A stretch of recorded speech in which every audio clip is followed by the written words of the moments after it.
Welcome to Pressplay, Ben. Hi, Vinit. Extremely exciting to have my friend Ben Morrell as part of our fifth podcast. For the audience, I must tell you that Ben and I worked together at our earlier roles at Bright Cove. And as we go along, Ben will share more details about his most recent adventures, both professionally and personally. So let's get started. It would be great, Ben, for a start, if you could introduce yourself. Sure, Vinit, and thanks for having me on the podcast. It's a real pleasure. So originally I'm from the UK, but I lived in Australia for 5 years, Singapore for 8 years, and now I'm in Europe. Professionally, what I do is I provide independent consultancy through my company Ziplake, where we provide deep industry expertise to media and tech companies in the space who are looking to drop someone into their organization to fulfill a particular niche, a particular role, or complete a project. I've worked in video technology kind of all my life since I started it in my career. First in the kind of more traditional broadcast space, and in the last 8 years or so, I've been in online video and worked a lot with software as a service, cloud-based vendors. On a personal note, I'm a partner, a dad to 2 kids, and also a sailing captain. And I'll talk a little bit more about that later. Awesome. So 8 years in the video space, lived across different parts of the world. Great story. And you've seen the evolution of video, right? From the world of broadcast to OTT first today, which is the case now. What are the big learnings or lessons over the years from a video tech and business trends perspective? That's a great question, Vinny. There's a lot to kind of capture in the last sort of 15 years or so of my work, but at the end of the day, the difference I see with broadcast and OTT and the other methods, it's purely the method of delivery, right? It's video at the end of the day, so if we kind of encapsulate it as video, it's important to concentrate on change, I think, and disruption. Those are definitely things that I've seen as a constant throughout my career. And I think it's really important that a lot of companies sort of embrace that change and disruption, that it is constant. Some of the trends I found that, like, if I go back a bit earlier in my career, one of the key moments for me, I was fortunate enough to be sent to Beijing for the Olympics in 2008. I was an engineer. I had to design and help implement a solution with a team to kind of revolutionize how they would report back from Olympics. In those days it would have been a lot of content came back by satellite. It's very expensive, and therefore thinking about the content side, everything had to be very, very high quality, really polished, and focused on how much time they were going to use on the satellite, right? And since then, obviously things have evolved immeasurably, but what we did then was we took a bunch of laptops. We took a leased line all the way back from Beijing to Australia. We had a big team of journalists and editors, and what we suddenly found was that we could send back kind of infinite content, right? We could send back really great quality items for the 6 p.m. news, but we could also send back lots of possible stories or extra footage, multiple edits for different regions, perhaps for different use cases. And we could be really effective and change the game in the way that they think about it. Even from a live perspective, we were able to cross live back and forth whenever we wanted because we had that fixed line. And I think that's where I saw technology really drive a big change in how kind of content is generated, and also the quality. We took sort of small satellite terminals out for internet, right? And we could do a live kind of stream from anywhere in the world, and we took it to islands in the middle of the Pacific and areas where you could not get an internet connection, and the rawness of that footage, it wasn't the highest quality, but the fact that it was raw and you could feel that the journalist was there was really a game changer. So that was a pretty interesting one. To move on to kind of broadcasters in general, and particularly in the last sort of 7 to 8 years, I've seen a very rich focus on internal development, on technology. So whether they focus on insourcing a lot of technology, whether they outsource a lot of technology, whether they have a combination of those technology teams have definitely grown in terms of those organizations. They've also merged. it was kind of separate in terms of an online and digital focus and an IT focus and a broadcast kind of traditional linear focus teams, and those are definitely merged, and that's seeing a great cross sharing between those who are into very video focused things and those are very much into software.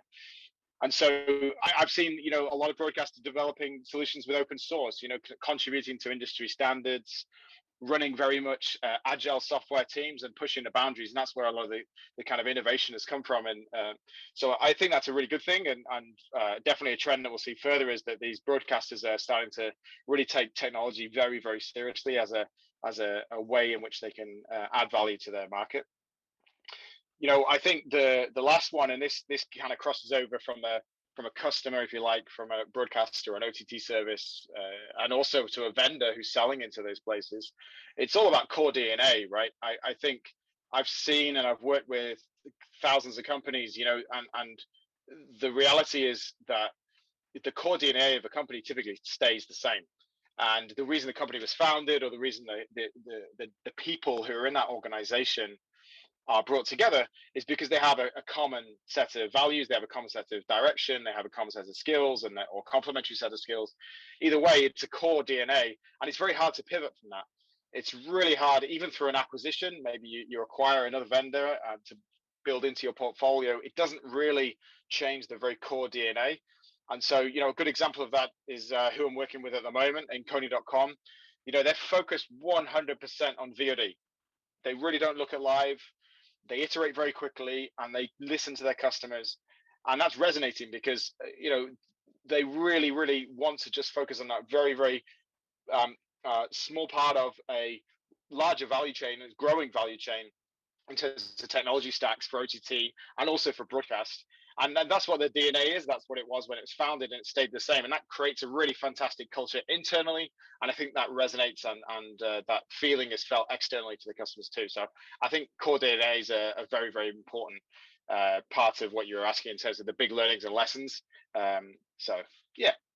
Yeah, good stuff. Good stuff. Yeah, I mean, the core DNA which you mentioned, right? I mean, that sort of weaves me into the next question, which, sure, the core DNA of the company that you partner with as a customer is critical, but from a tech piece, right? If I just focus on the technology piece, you threw some light on the changes across broadcast and OTT over the years. But today, when I look at the landscape, there's so much competition. There are so many partners to choose from versus, say, 4 to 5 years ago.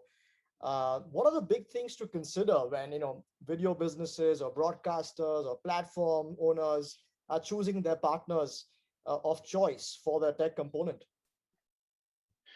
So good question. That's really right in my space at the moment. I consider this a lot when I talk with both vendors and with kind of helping to connect them with customers. The barrier to entry for partners and vendors is really a lot lower than it was, I guess, 5 to 10 years ago to get into the OTT and broadcast space for that matter. It's very kind of easy in many ways to stand up software.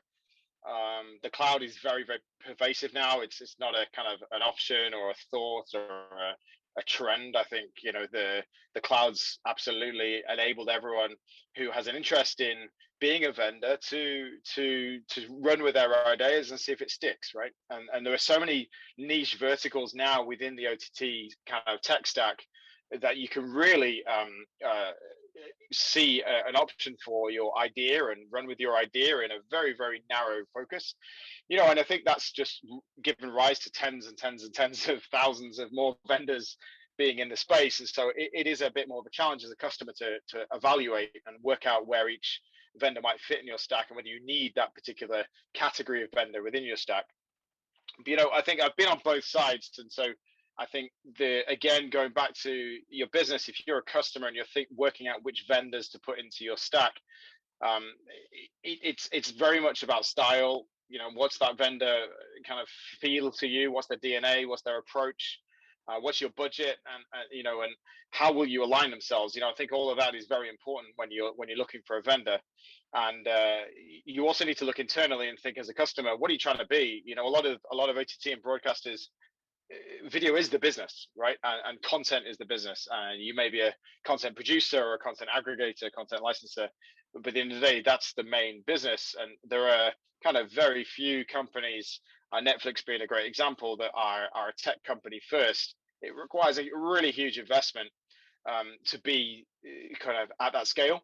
However, I think as a broadcast or OTT company, you could easily take some lessons from that and generate this technology team internally for strategic opportunities to add value, but where it will really add value to your target customer base.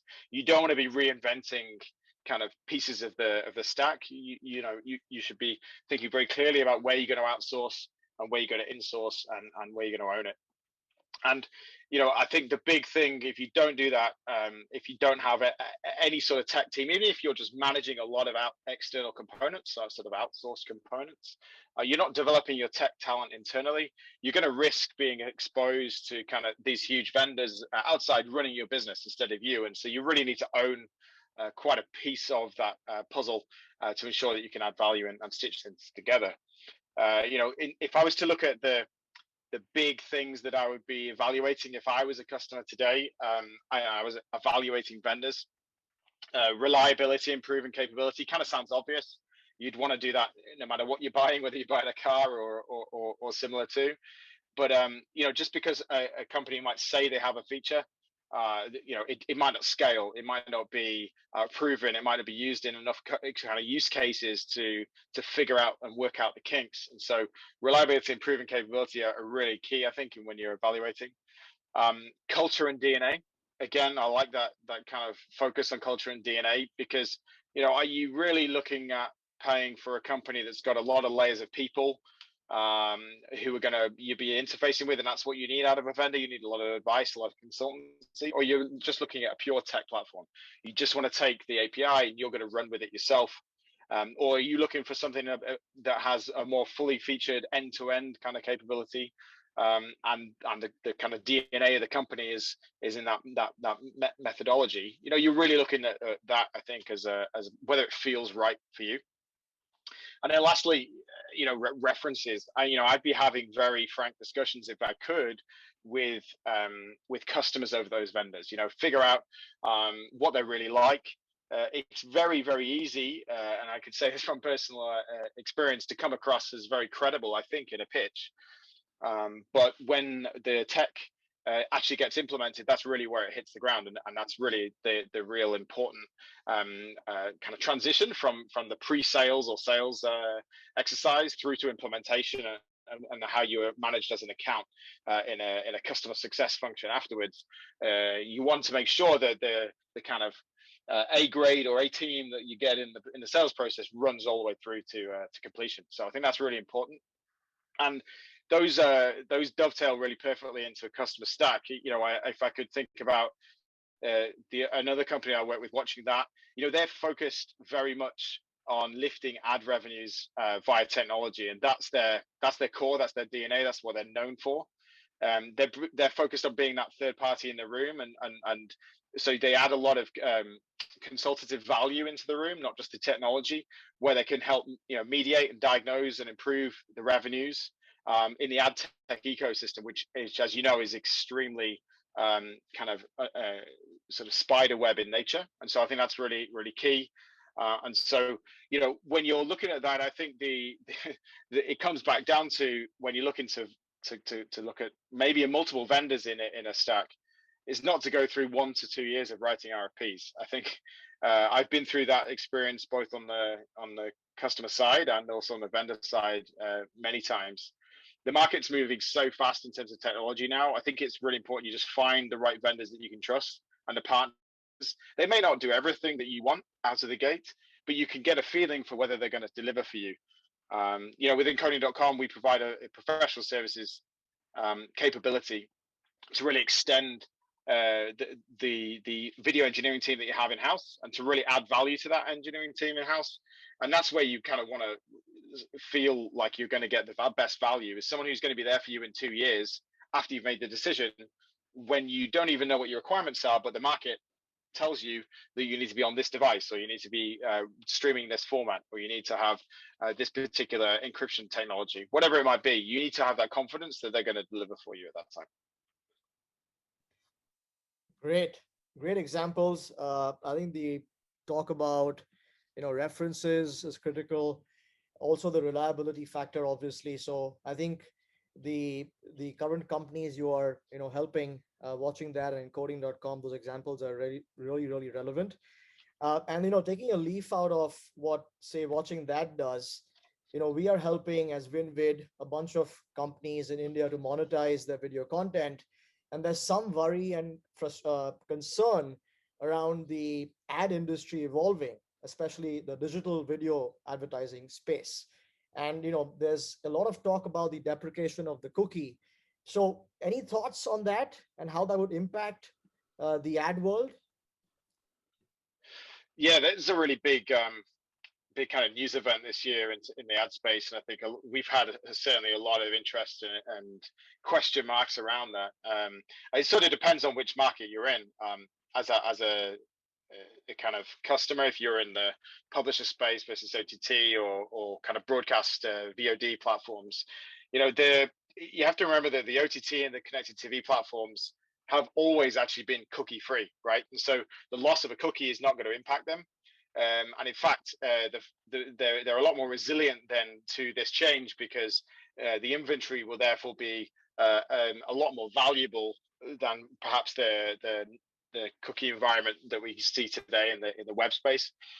On top of that, cookies are used often for viewability, and so you don't have OTT and connected TV challenges there in terms of viewability. So it's really going to come from the premium end of the ad kind of ecosystem, and again, driving prices in a particular way. It's only going to be upward in that way, I think. So we're pretty bullish on that way. I think in the end of the day, the advertisers are still not going to pivot their strategy. They want to get to the right person at the right time, and instead of using cookies for that, they're going to use other near field concepts, like postcodes and cohorts of folks. And the right message is becoming more and more sort of dynamic. You're seeing things like just-in-time creatives being pushed through, the personalized to the individual, working with frequency caps and ad break optimization to get the message across at the right time.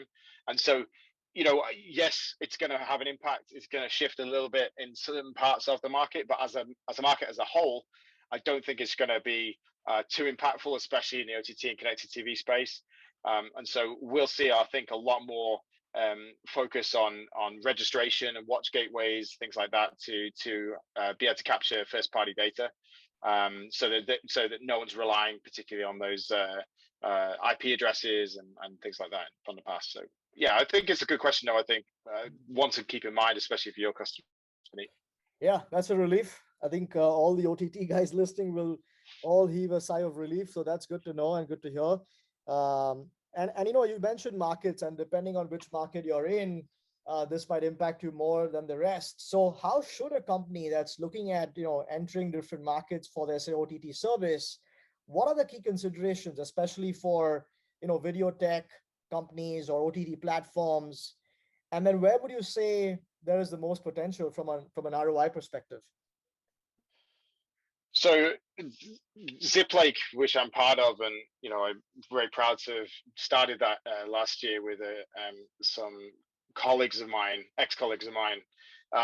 We really focus on this exact area, right? So we're focused on video tech companies who are looking to get into markets, whether it's geographic markets or new markets, or even coming out of startup into their first go-to-market strategies. And so we focus very heavily on the ROI of that company, especially if they're a startup. They really want to laser focus on where they're going to get the best bang for their buck, especially in their initial investment phases. And so I would look from a vendor point of view where you can add the quickest and most value, right? For example, the Asia Pacific market, it's a very large and fragmented market. It offers a lot of expansion because of the way that, for example, in India, the net new internet entrance, especially in the last 2, 3, 4 years, has been astronomical. And so you get a large eyeball viewpoint. And if your vendor technology is focused on getting to more eyeballs or helping companies get to more eyeballs, then that's a particularly interesting market. But I would still kind of focus a little bit more. Uh, Pick your battles, right? Don't spread too thin. Go narrow. Find an area that you really focus really well on, that you have a good product market fit for, that you can prove out your sales model and the way that you go to market and the way that you sell your technology, whether it's through a channel or if it's direct. Or a combination of the two. You need to focus on a particular space and go deep and understand it, quickly iterate and learn from it. And so it's hard to say which sort of geographic market, because it would depend on the product. But you've got to apply a kind of broad market understanding. You can't just kind of focus on, well, there are a lot of broadcasters in this region who seem to be looking for this particular solution. You've got to look at a holistic approach. You're going to think about culture, sales culture. Can you sell remotely? Do you need someone on the ground? Do you have the right features in your solution that will be effective for this particular region? I've seen a huge number of differences in the way that folks manage their OTT services or they manage their technology in different countries. And so it's really important to kind of really understand that, so you don't go in there cold. Think about deal size. If you go into a different market and you're constantly selling in the US and then you end up selling into, for example, Asia Pacific and Africa, in some countries you're going to be selling deal sizes that are a lot less. Some countries you're going to be selling the same. But you've got to understand what mix and match of those kind of small deals and large deals you need to make to kind of hit your number and make that ROI kind of sensible. Sales cycles can be different, so it's really important to look at that. And then I also think it's important to look internally as a company, as a vendor, right? Are you able to kind of adequately support this expansion? So, for example, if it is a time zone expansion, you're going to go to a different geography. You've got your HQs in the west coast of the US, and you've got a huge amount of activity in, say, Australia, New Zealand, Singapore, India. Have you got the tools internally and the personnel internally to set up to support the people who are in those time zones, or the customers that are in those time zones? Can you handle 24/7 support? It's going to take a lot of patience, and whilst at the moment there isn't a lot of travel going on, I think that will come back. You've got to make sure you're ready to invest in that. Focus on building those relationships slowly. Be patient. Focus on marketing and brand awareness and landing those first few customers before you can look to a run rate that you're looking for in perhaps end of year 2, perhaps, where things are really motoring. And if I take my personal experience from Brightcove when I was heading up the Asia region, we really focused on high quality, fast responses to our customers. We were always there in person at the drop of a hat. We were able to provide great personnel, a full team to be able to support that requirement very quickly, on point, and provide transparency and honesty. Something that I carry out in all of my business. If you can't do something, it's best just to tell a customer you can't do it, but offer a path perhaps to where you might be able to get there in the future, but be very clear and quick. And that seems to resonate very well with customers in that region. But yeah, please pick your battles and don't go global too quickly. Find those markets that you can really add value quickly in the initial stages. Fantastic. Great tips there for the audience and anyone wanting to enter specific markets. There's lots to consider, lots to keep in mind. Thanks for that, Ben. And now the next question, which would also be the final one. I'm really looking forward to asking this one. Ben Morrell was my boss when I was at Brightcove, and he was in Singapore. I was in Mumbai. And when Ben left Brightcove, we all were like beyond sad, right? I mean, he was a fantastic boss. And I would love for Ben to share with the audience, his interests, hobbies, passion, current lifestyle beyond video. Yeah, good question, Vinit. So, I made a pretty big lifestyle change in 2019. About 6 years ago from now, we as a family, although we had no kids at that stage, hatched a plan, to work and travel with our kids. And 6 years on, we're now doing that. We worked very hard in Singapore. I was there for 8 years, and certainly tried to be the best I could be, and to kind of get the career path going. But at the same time, we wanted to find something a bit more balanced for our family, where when we had kids, we could spend time with them. So since then, we've had those 2 kids. We bought a sailing boat. We didn't know how to sail at the time, and that goes something to our kind of adventurous nature, but also perhaps marginal stupidity to go into it. We did learn how to sail, but briefly, and now we're sailing through Europe slowly. We move from place to place when we can, and travel, in what is quite a tricky time with COVID. But our goal is to travel from here and all the way eventually around to Australia. So we've been living abroad now for 2 years. So we've certainly done what we set out to do, and I'm absolutely loving it. We've learned everything from scratch. So my hobbies now include sailing, navigation, safety for the team, electronics, electrics, plumbing, and all sorts of other things that can go wrong on a boat. So those are my current hobbies outside of work.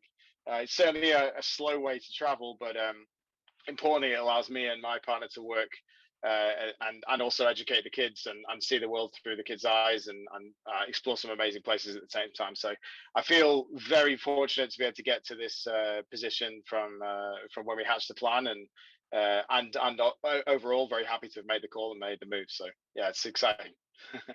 That's amazing. That's an amazing story, Ben. And thank you so much for your time. I really appreciate it. And I look forward to, getting on a plane or a boat someday and meeting you wherever you are, whichever part of the world. But thank you, and good luck for all the endeavors. Thanks so much for it, and congratulations on launching this podcast, and I wish you all the best. Thank you. Cheers.